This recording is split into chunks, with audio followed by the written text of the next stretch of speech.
আপনি কি এখানেই থাকতেন? না না, আমি পাশের বস্তিতে থাকতাম।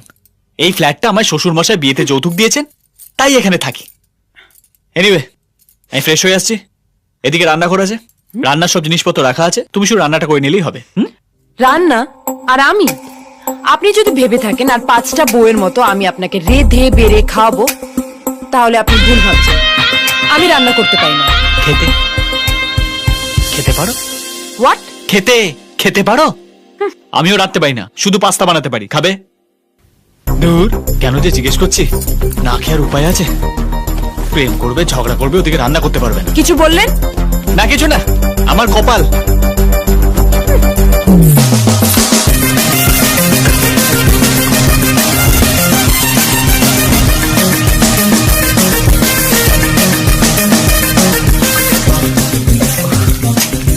এর আগে যা লাইফ, পরে তা একই রয়ে গেল।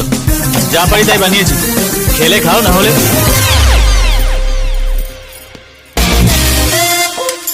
এত খাবার!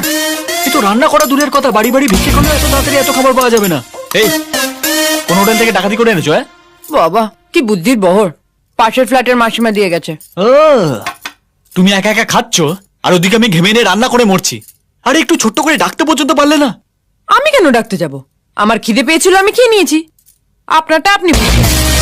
খুব ভালো, কি সুন্দর বিচার তোমার।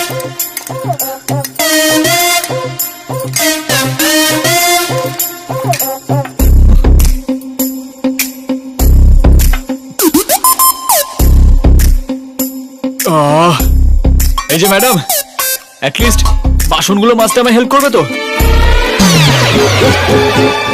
বাহ, কি সোনায় বাঁধানো কপাল আমার।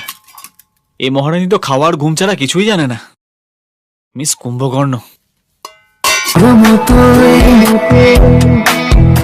আমি একটা বন্ধু চাই।